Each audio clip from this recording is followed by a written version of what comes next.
चलिए आइए next topic में लिखिएगा एल्डिहाइड।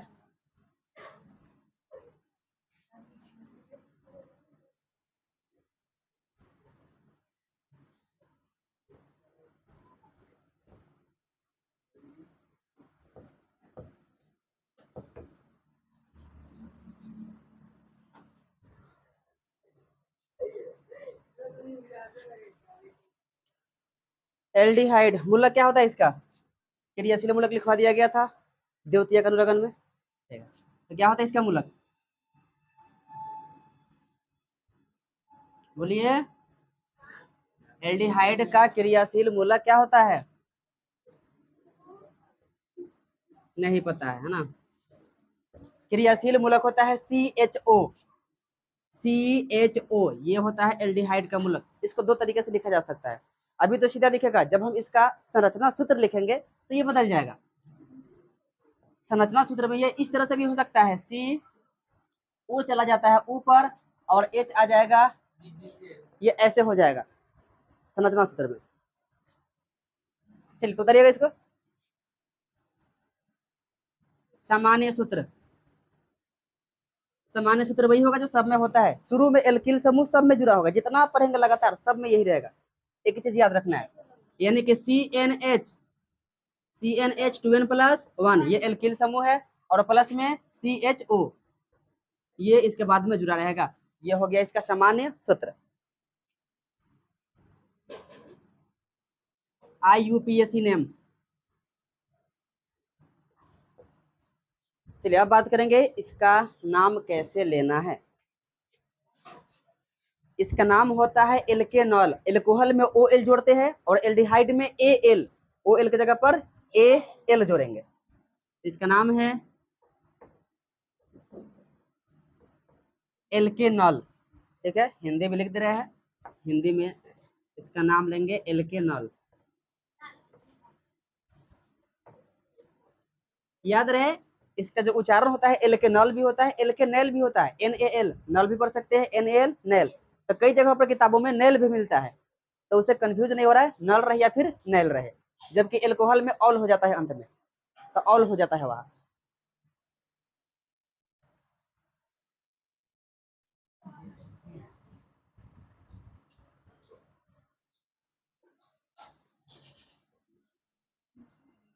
चलिए तो हो गया सीधा सीधा नाम। और यदि क्रियाशील मूलक को इधर इधर मतलब आगे पीछे खिसका कर लिखा जाए तो नाम कैसे लेंगे? उसके लिए नाम लेते वक्त हम लिखेंगे एल्केन। एल्केन में जो अंतिम ई होता है हट गया, यहाँ पर दिख रहा है ALKAN, एन के बाद ई होता है एल्केन में, वह नहीं है। तो एल्केन में केवल इतना रखेंगे एल्केन, उसके बाद में बीच में एन, और यहाँ एन का मतलब है कि मूलक किस कार्बन से जुड़ा है, और प्लस में अंत में लिखेंगे अल। अल ये हमेशा ऐसे लगा रहेगा, जैसे कि पेंटेन 1 अल, पेंटेन 2 अल, ऐसे लगा रहेगा। एल्कोहल में अल, यहाँ पर अल। तो इसको उतारिए, फटाफट नोट कीजिए, इसके बाद में सूत्र बना लेते हैं इसका।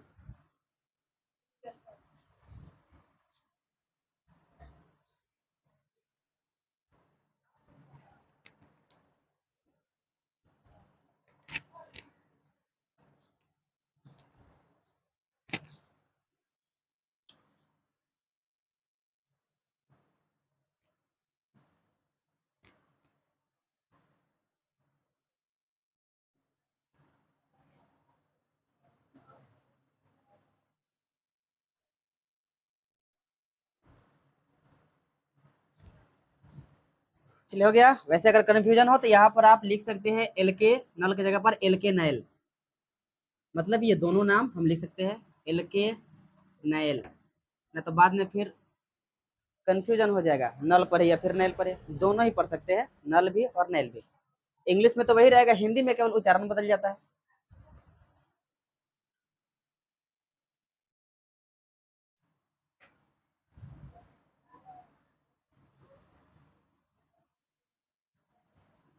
चलिए इतना हो गया, बताइए सूत्र बना लेते हैं इसका।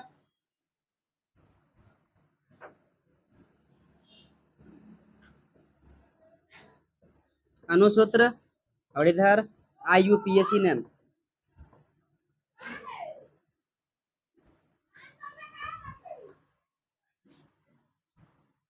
फॉर्मूला बनाएंगे तो याद रखिएगा, जिसमें पहले से कार्बन नहीं हो वहां हम चालू करते हैं 1 से n का मान, लेकिन इसमें क्रियाशील मूलक में ही पहले से एक C दिख रहा है, यानी एक कार्बन तो पहले से ही है, इसलिए n का मान 0 रखकर चालू करेंगे। और n का मान 0 रखेंगे तो क्या बनेगा, फॉर्मूला सामने दिख रहा है, इस फॉर्मूला में n का मान क्या रखना है, 0। जब n का मान 0 रखेंगे तो C क्या हो जाएगा, 0, यानी C हट जाएगा।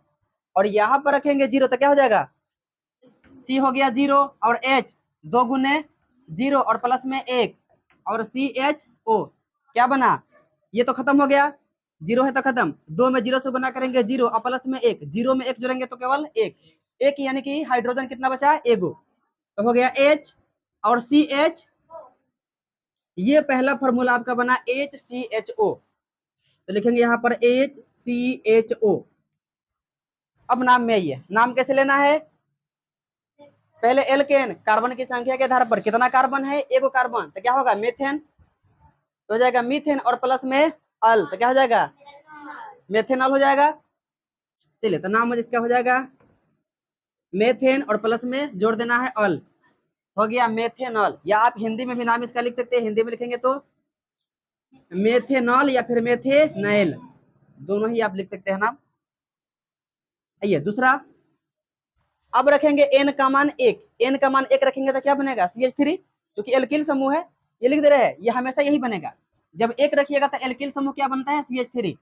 जब 2 रखेंगे तो C2H5, 3 रखेंगे C3H, दुगुना से एक ज्यादा रहता है हाइड्रोजन की संख्या। फॉर्मूला क्या है एल्किल समूह का, CNH और 2n+, ये हमेशा लगा होगा, हर फॉर्मूला में लगा होगा शुरू में, यानी कि कार्बन के दुगुना से एक ज्यादा रहेगा हाइड्रोजन, ये सारा समूह रहेगा हमेशा शुरू में। इसके बाद हो जाएगा C4 और H9, C5H11, C6H12, सॉरी 13, ठीक है, एक ज्यादा रखना, और C7H, ये सारा समूह बस याद रखना है, हर फॉर्मूला में शुरू में जुड़ा होगा, तो कुछ करने की जरूरत नहीं है। आइए तो H का मान 1 रखेंगे तो क्या बनेगा CH3, तो हो जाएगा CH3 और मूलक है CHO, एक कार्बन यहाँ और एक कार्बन मूलक में, एक एक दो कार्बन, दो कार्बन तो नाम एथेनॉल हो जाएगा।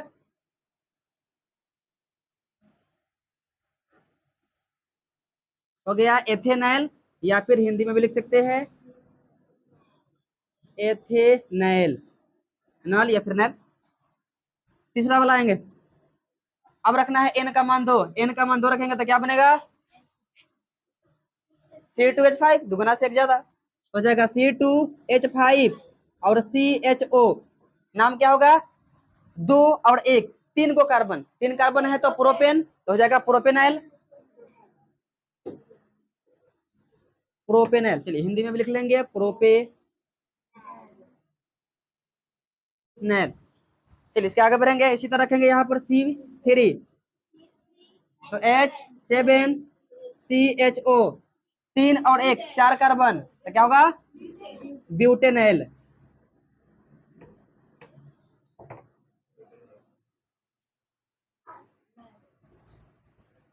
चलिए नोट कीजिए फटाफट,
चलिए हो गया इतना।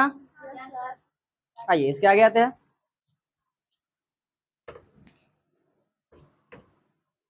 चलिए इसके आगे का फॉर्मूला देख लेंगे इसी तरह। कहाँ तक बना हुआ था? ब्यूटेनॉल। चलिए तो C4 रखेंगे, C4H9CHO, 4 और एक यहाँ 5 कार्बन, तो पेंटेनॉल। चलिए इसी तरह रखेंगे C5 और H11CHO, 5 और एक 6 कार्बन, हेक्सेनॉल। इसी तरह रखेंगे।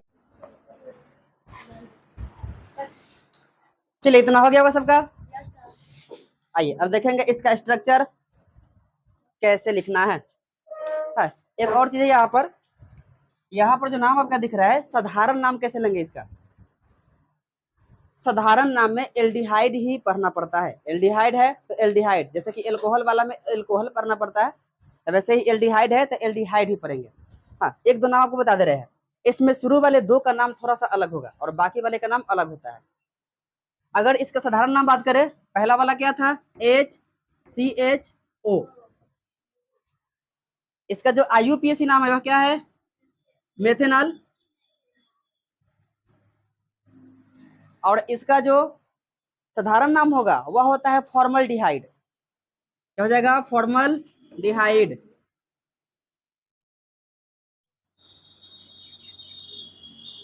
ये इसका नाम है फॉर्मल्डिहाइड। हिंदी में भी आप लिख सकते हैं फॉर्मल्डिहाइड, मतलब एल्डिहाइड होता है, यहाँ पर जुड़ जाता है दूसरी तरफ। ये इसका साधारण नाम है। इसी तरह 2 नंबर वाला क्या है? CH3 और CHO। इसका IUPAC नाम है एथेनॉल। नाल चाहे नैल, नाम है एथेनॉल। और इसका जो साधारण नाम है वह है एसिटल्डिहाइड।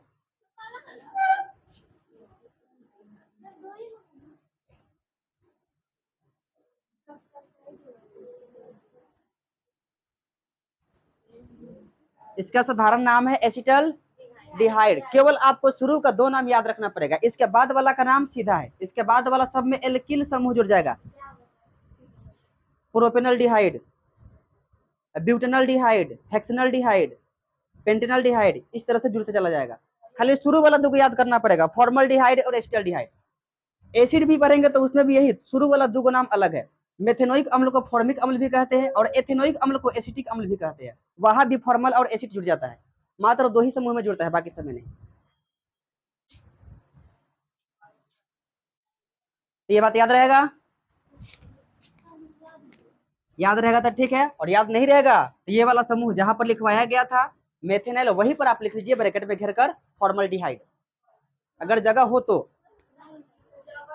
अगर ना हो तो ऐसे ही याद रहेगा, स्ट्रक्चर लिखेंगे तो वहां पर नाम लिख देंगे दोनों एक जगह, तो जरूरी नहीं है। आइए अब आते हैं IUPAC। नियम से संरचना कैसे लिखना है या फिर संरचना से नाम कैसे लिखना है। हाँ, याद रखना है, अगर संरचना पहले से दिया हो और तब ये नाम लिखना है तो फिर आसान है, अंत में नल या नल जोड़ना है। इंग्लिश में तो कोई परेशानी ही नहीं है, हिंदी में परेशानी है, नल या फिर कोई भी जोड़ सकते हैं। चलिए तो ये सब हटा दिया जाए और चलिए इस समूह को छोड़ दे रहे हैं। इस समूह के हिसाब से आपको स्ट्रक्चर लिखना है। IUPAC नाम दे रहे हैं और उसका स्ट्रक्चर आपको लिखना है। चलिए 1 नंबर में मेथेनॉल, हिंदी में नाम लिख देंगे इंग्लिश में? इंग्लिश ही, चलिए ठीक है। हो गया पहला methanol. 2 number ethanol, propanol, butanol. अब आइए थोड़ा सा इसको हार्ड करते हैं। तो पहले सिंपल वाला लिख लीजिए, फिर जोड़ेंगे एक्स्ट्रा इसमें। पेंटेनॉल, ज्यादा नहीं, बस हेक्स तक लिख लेंगे हम लोग, हेक्सेनॉल तक। इसके अलावा कुछ एक्स्ट्रा नाम लेंगे हम लोग, थोड़ा हार्ड करते हैं इसको, इधर उधर मूलों को बदलते हैं। जैसे कि हम इसको लिख सकते हैं ब्यूटेन टू अल,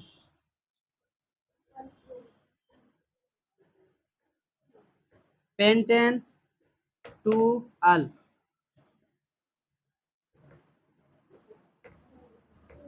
हेक्सेन थ्री ऑल। और भी इसमें कुछ जोड़ सकते हैं चाहे तो, मेथिल हेक्सेन इस तरह से भी जुड़ सकता है। Two methyl hexane two ol. ये तो थोड़ा सा हार्ड हो गया स्ट्रक्चर। आइए सबसे पहले सिंपल वाला का बात कर लेते हैं, फिर उसको लिखेंगे। एक नंबर मेथेनाइल। मेथेनाइल अभी लिखवाया गया है, इसका फॉर्मूला HCHO, ये तो पता होना ही चाहिए। अगर ना भी पता है तो भी लिख सकते हैं। मेथ मतलब एगो कार्बन, तो एक कार्बन दीजिए। अंत में क्या लगा है? अल। अंत में अल या हिंदी में नैल लगा हो, जैसे कि इसमें है मेथेनाइल, अंत में अगर नैल लगा है इसका मतलब कि समूह कौन सा होगा? ये होगा या फिर ये होगा। नॉर्मली इस रूप में बहुत कम दिखता है, इस रूप में ज्यादा दिख जाता है और कंफ्यूजन भी होता है। CHO रहेगा तो पता चल ही जाएगा कि CHO एल्डिहाइड है। अगर CHO ना दिखे तो फिर ये देखना होगा। और फिलहाल हम लोग यहाँ स्ट्रक्चर इसके हिसाब से लिखेंगे, ठीक है। डबल बॉन्ड दीजिए, ओ इधर H, इधर एगो हाथ खाली है, इस पर एगो और H आ जाएगा, बन गया HCHO। HCHO ये एक नंबर का हो गया स्ट्रक्चर, ठीक है। HCHO, हाँ उसका CHO है। और एक नंबर का सूत्र क्या है? HCHO, यही ना था, यही तो स्ट्रक्चर बना हुआ है। चलिए एक और समझ लीजिए, 2 नंबर एथेनाइल। बिल्कुल सिंपल है, कोई मूलक नहीं दिया इधर से उधर, अंत में नैल लगा है, यानी कि यही समूह है। यही तो पढ़ना ही है, तो समूह तो यही ना रहेगा। चलिए तो क्या हो जाएगा? कार्बन कितना? एथ यानी कि 2 कार्बन। चलिए सबसे पहले 2 कार्बन और सिंगल बॉन्ड से दोनों को जोड़ लीजिए। एगो कार्बन अंत वाला हमेशा छोड़ देंगे, क्योंकि इस पर हमारा मूलक जुड़ा हुआ है, ये हमेशा रहेगा अंत में। अगर मूलक का स्थान ना दे तो सीधा रहे, तो जैसे कि इसमें सीधा है, यहाँ पर मूलक को जोड़िए, ओ इधर H, अब बाकी इधर जितना बच गया सब पर, ये बन गया आपका एथेनाइल। इस तरह ये 3 नंबर एक और बना दे रहे हैं। प्रोप यानी कि 3 कार्बन, 3 कार्बन दीजिए। सबको सबसे पहले सिंगल बॉन्ड से जोड़ लीजिए। अंत वाला को डबल बॉन्ड देंगे क्योंकि मूलक जोड़ना है, ऊपर O देंगे, इधर H, और बाकी सब पर सिंगल बॉन्ड दीजिए, और सब जगह H रख देना है। ये आपका बन गया प्रोपेनाइल। अब इसके आगे आप लोग खुद से बना सकते हैं। चलिए तो फटाफट काम कीजिए।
नाम के साथ एक एक उतारिएगा, सारा नाम एक जगह नहीं। एक नाम उतारिए, नाम उतारिए स्ट्रक्चर, फिर नाम उतारिए स्ट्रक्चर, ऐसे।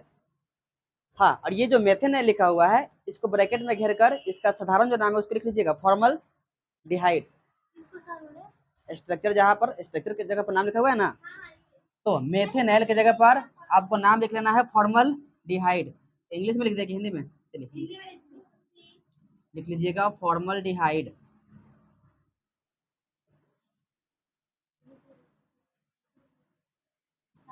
इसको फॉर्मल्डिहाइड भी कहते हैं।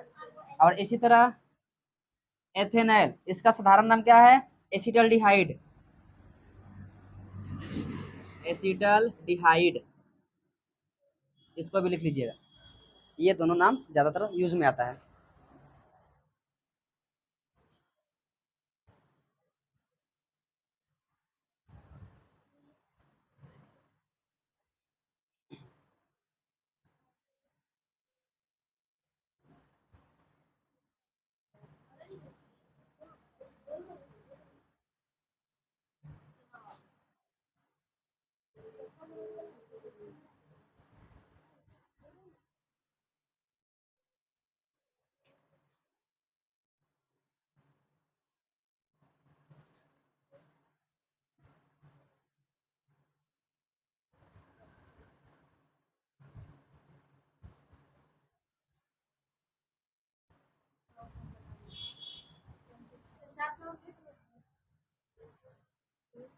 तो चलिए 6 नंबर तक सबका बन गया। चलिए सबसे पहले इतना मिला लीजिए। चलिए इसको साफ कर दिया जाए। चलिए तो 4 नंबर में आएंगे। कहाँ तक बना है? 2 नंबर तक बना है। 3 3 बन चुका है। 4 नंबर ब्यूटेनॉल, इसका मिला लीजिएगा। ब्यूटेनॉल कह रहा है 4 कार्बन, ब्यूट कह रहा है तो 4 कार्बन सिंगल बॉन्ड से जोड़ना है सबको। सिंगल बॉन्ड से जोड़ने के बाद अंत में मूलक रखेंगे ओ और एच, बाकी सब जगह बस केवल आपको एच रखना है, सब जगह एच रखिए। चलिए ये आपका कंप्लीट हुआ, ब्यूटेनॉल हो गया। इसके बाद में आएंगे 5 नंबर पेंटेनॉल। तो पेंटेनॉल के लिए क्या करेंगे? बस एक कार्बन और बढ़ाना है, एक कार्बन और बढ़ाएंगे, 5 कार्बन देंगे, अंत वाला पर वही रहेगा समूह ओ और इधर एच, बाकी सब जगह एच रख देना है आपको।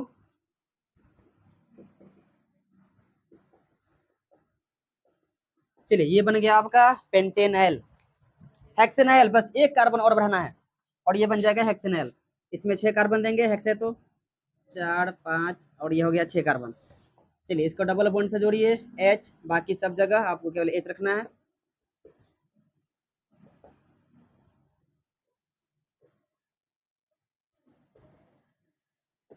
चलिए बन गया हेक्सेनॉल। यहाँ तक कंप्लीट है सबका? और नहीं है तो फटाफट लिखिए। हो चुका है यहाँ तक? ठीक है, आइए अब थोड़ा देखते हैं इधर वाला।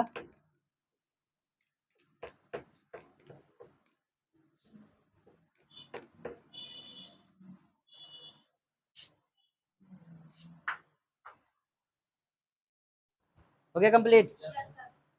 मिटा दे इसको।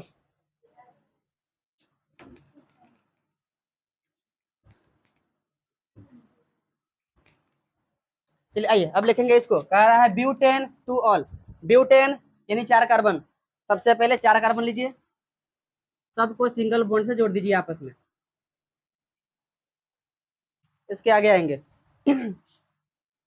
अब टू ऑल कह रहा है, यानी कि 2 नंबर पर ऑल जोड़ना चाहिए। कैसे जोड़ेंगे इसको?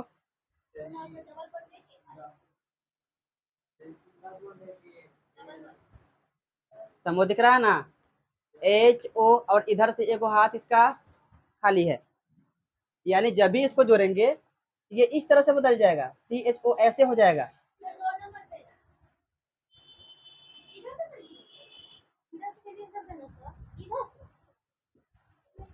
इधर से या इधर से, कहीं से भी गिनिए, क्योंकि आपको लिखना समझना है।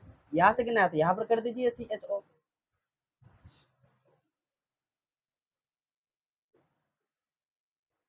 चलिए तो ये आपका स्ट्रक्चर ऐसे हो जाएगा। अब दिख रहा है कि इसमें क्या लिखा गया है? इसमें सीधा सीधा सी एच ओ को ही लिख दिया गया, क्योंकि इस समूह को ऐसे तोड़कर हम लिख ही नहीं सकते, इसलिए जब इधर उधर खिसकेगा अंत में रहेगा तब ऐसे रहेगा, अगर बीच में आ जाएगा तो सी एच ओ एक जगह ही रहेगा सीधा। और इसमें कार्बन की संख्या भी पहले की तुलना में ज्यादा हो जाएगा, 1 2 3 4 5 को कार्बन, लेकिन फिर भी है ब्यूटेन टू ऑल, क्योंकि ये समूह अलग हो चुका है श्रृंखला से, श्रृंखला लंबी, इसको लेंगे।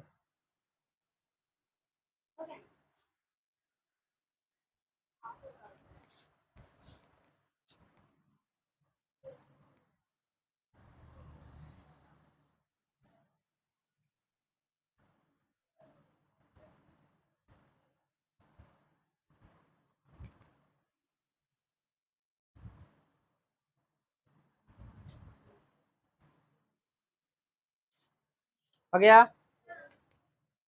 बाकी सारा लिखा जाएगा अपना से, कुछ करना है नहीं इसमें, उसी तरह जो पहले पढ़ा गया था। हाँ, इसको हम लोग देख लेंगे, चलिए कोई बात नहीं, जरूरी नहीं है कि एग्जाम में इस टाइप का आता नहीं है, ये सारा पढ़ना है 11 और 12 में। आप लोग एग्जाम में बस सिंपल वाला पूछेगा, मूलक बदलता नहीं है, तो सिंपल वाला बनाने आ गया तो बस समझिए कि आ गया बनाने। चलिए, तो एल्डिहाइड में इतना ही पढ़ना था, एल्डिहाइड हुआ खत्म। चलिए इसके आगे देख लेंगे, एल्डिहाइड के आगे क्या पढ़ना है।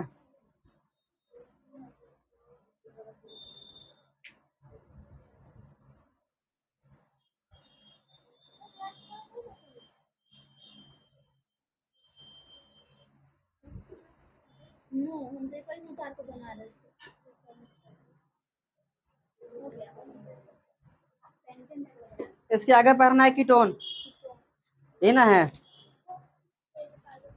चलिए फिर भी हम लोग कीटोन छोड़ देंगे फिलहाल, कीटोन में अंत में नोन लगाना पड़ता है ना, अभी पढ़ा दे। पहले कार्बोक्सिलिक एसिड पढ़ लीजिए, फिर पढ़िएगा ketone.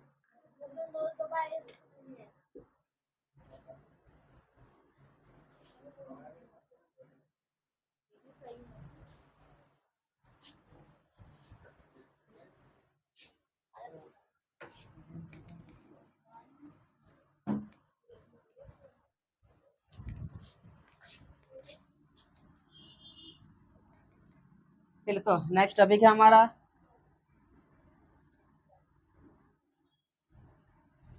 Carboxylic acid.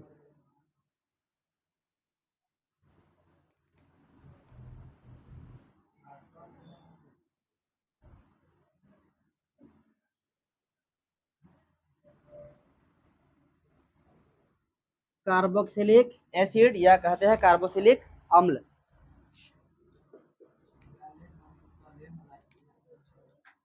Carboxylic acid.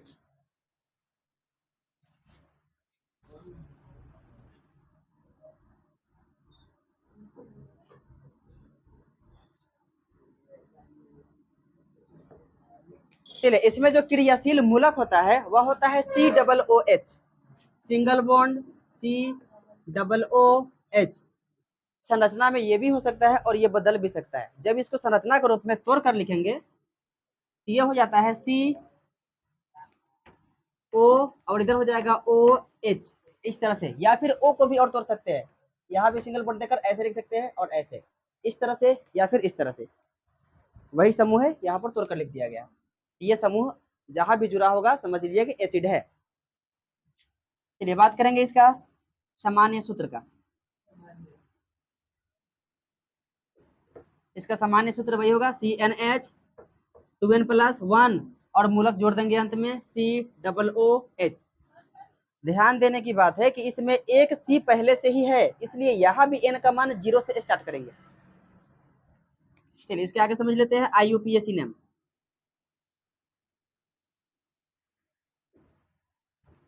IUPAC name में हो जाता है एल्केनोइक अम्ल या एल्केनोइक एसिड।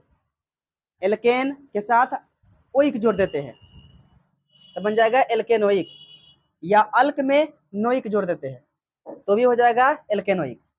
ये हो जाएगा AN, N में से E हटा देंगे एल्केन में से और जोड़ देंगे ओइक, OIC, एल्केनोइक हो गया एसिड, एल्केनोइक एसिड। हिंदी में भी आप चाहे तो लिख सकते हैं एल्केनोइक एसिड, या हिंदी में अम्ल भी लिखा जाता है, क्योंकि हिंदी में जो भी पढ़ेंगे अम्ल लगाकर ही पढ़ते हैं। मेथेनोइक अम्ल, एथेनोइक अम्ल, प्रोपेनोइक अम्ल, सब में नोइक अम्ल लिखा होता है हिंदी में, और इंग्लिश में पढ़ेंगे तो एसिड।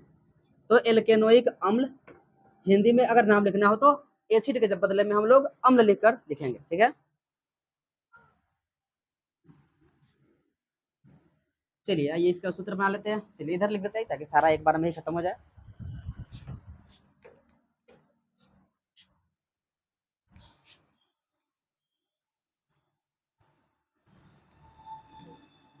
फॉर्मूला, और इधर हम लोग लिखेंगे IUPAC नेम। सबसे पहले हम लोग रखेंगे n का मान 0 और 0 रखने पर क्या बचेगा, केवल h। पहला वाला में दिखाया गया था, सेम फॉर्मूला है, इसलिए यहाँ भी केवल h बचेगा। इधर बच गया h और इसमें COOH, HCOOH, इसका IUPAC नाम लेंगे। चूंकि कार्बन एक है, एक के लिए मेथ, तो हो जाएगा मेथेनोइक अम्ल। हिंदी में लिखते हैं, इंग्लिश में हो जाएगा मेथेनोइक एसिड। मेथेनोइक एसिड, ये हो गया आपका नाम। चलिए इसके बाद में क्या हो जाएगा, CH3। ये बार बार बताने वाली चीज नहीं है, एक बार लिख दिए थे CH3 C2H5 C3H7, वही दोहराते जाएंगे केवल सब में। CH3 COOH, 2 कार्बन, तो एथ, एथ से बन जाएगा एथेनोइक एसिड।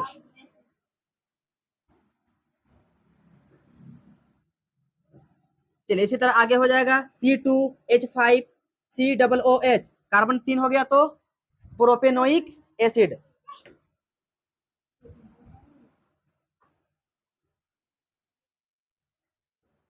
चलिए इसके बाद में हो जाएगा C3 और H7 COOH, 3 और 1 4 कार्बन, ब्यूट, तो हो गया ब्यूटेनोइक एसिड।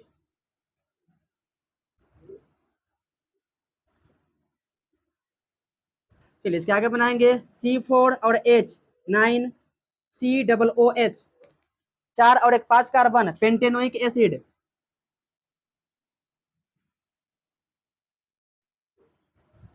इसी तरह आगे बन जाएगा C5H11 COOH, हो जाएगा हेक्सेनोइक एसिड।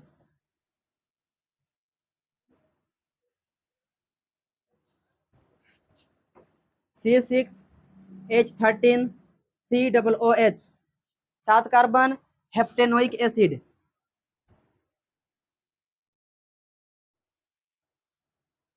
चलिए इतना एग्जाम्पल काफी है, नोट कीजिए।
चलिए हो गया इतना।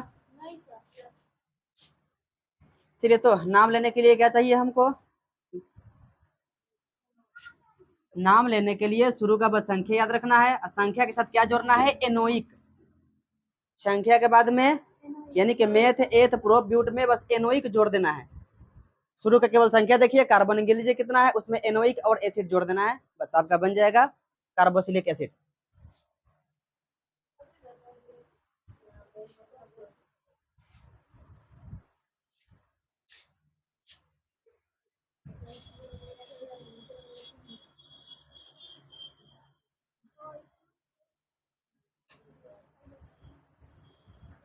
चलिए हो गया। चलिए तो आप लोग अपना से भी नाम लिख सकते हैं। आइए आगे बढ़ते हैं। अब बात करेंगे इसका IUPAC नेम अगर दिया हो तो हम संरचना कैसे लिखेंगे।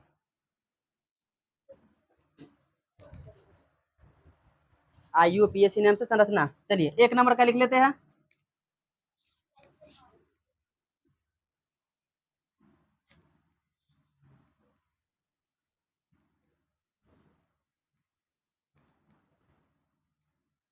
चलिए बात करेंगे मेथेनोइक एसिड, इसका साधारण नाम भी लिख लेंगे।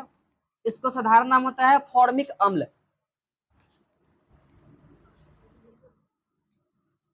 फॉर्मिक अम्ल या कहेंगे इंग्लिश में फॉर्मिक एसिड।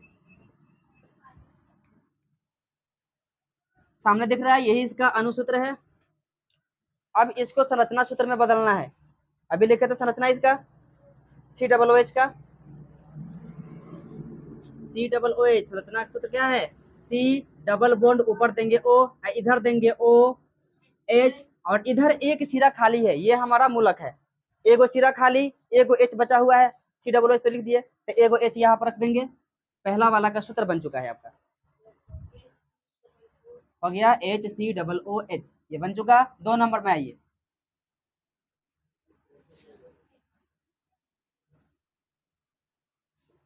एथेनोइक एसिड, और इसका जो साधारण नाम है वह है एसिटिक अम्ल या एसिटिक एसिड। एसिटिक एसिड या हिंदी में कहेंगे एसिटिक अम्ल। और एसिटिक अम्ल कहाँ पाया जाता है, साइट्रिक होता है उस एसिटिक अम्ल सिरका में, हाँ सिरका में होता है एसिटिक अम्ल। और फॉर्मिक अम्ल कहाँ होता है, हाँ चींटी या निटल का डंक या मधुमक्खी का डंक, इन सभी में, चाहे बिच्छू के डंक में, इन सभी में मेथेनोइक अम्ल पाया जाता है। ठीक है, चलिए आइए अब इसका संरचना बना लेते हैं। लिख रहा है इसका संरचना बनाना है, ये हमारा है एथेनोइक एसिड, 2 कार्बन है। तो चलिए सबसे पहले 1 कार्बन और ये 2 कार्बन हो गया सिंगल बॉन्ड। ये अंत वाला जो कार्बन है ये हमारा समूह है, इसलिए यहाँ पर एसिड का समूह डबल बॉन्ड और O दीजिए, और इधर OH या फिर O और H ऐसे भी तोड़कर लिख सकते हैं, जैसे कि पहला वाला में लिखा हुआ है। और बाकी जो बच गया इधर कार्बन, इस पर हाइड्रोजन देना है। समझ में आया, चलिए तो इसके आगे अपना से लिख लीजिए, फटाफट काम कीजिए। 3 नंबर के बाद यहाँ तक संरचना बनाइए अपना से।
चलिए इसके आगे मिला लीजिएगा अगर बन गया हो तो, और ना बना हो तो। चलिए 3 नंबर में आएंगे, 3 कार्बन देना है, बस अंत वाला पर याद रखना है ये समूह, बाकी सब पर हाइड्रोजन केवल।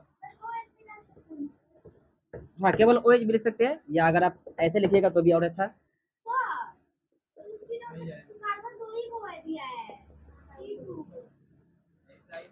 2 को कार्बन यहाँ और 1 यहाँ।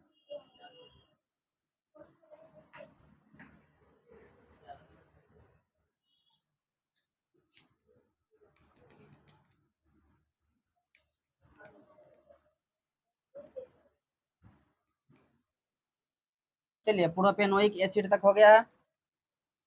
चलिए इसके आगे बना दे रहे हैं, तो हो चुका है। आइए 4 नंबर में आएंगे, ब्यूटेनोइक एसिड। तो ब्यूटेनोइक है, ब्यूट कह रहा है यानी कि 4 कार्बन देना है आपको पहले, अंत वाला में समूह जोड़ दीजिए एसिड का, और बाकी जितना बच गया पीछे की तरफ कार्बन, सब पर सिंगल बॉन्ड दीजिए, और सब जगह हाइड्रोजन, तो बस हाइड्रोजन रखिए सब जगह। ये आपका बन गया ब्यूटेनोइक एसिड। चलिए 5 नंबर में आएंगे, पेंटेनोइक एसिड, यानी कि 5 कार्बन, अंत वाला पढ़ दीजिए ओ ओ एच। ये हो गया हमारा एसिड समूह, बाकी सब पर हाइड्रोजन केवल रख देना है।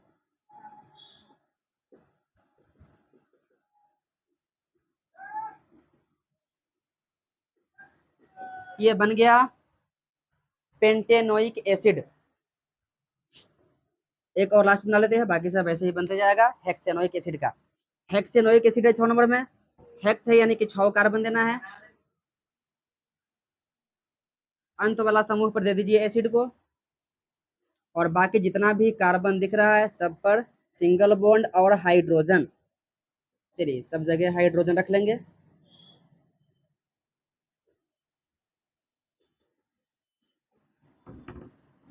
चलिए ये बन गया हेक्सेनोइक एसिड। फटाफट मिला लीजिए।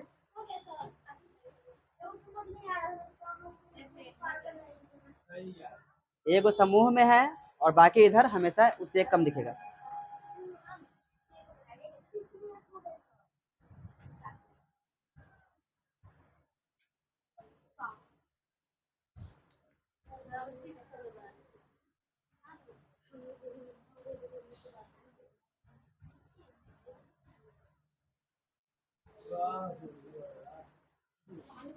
चलिए ठीक है, तो आज का क्लास यहीं पर समाप्त करते हैं, बंद कर दो।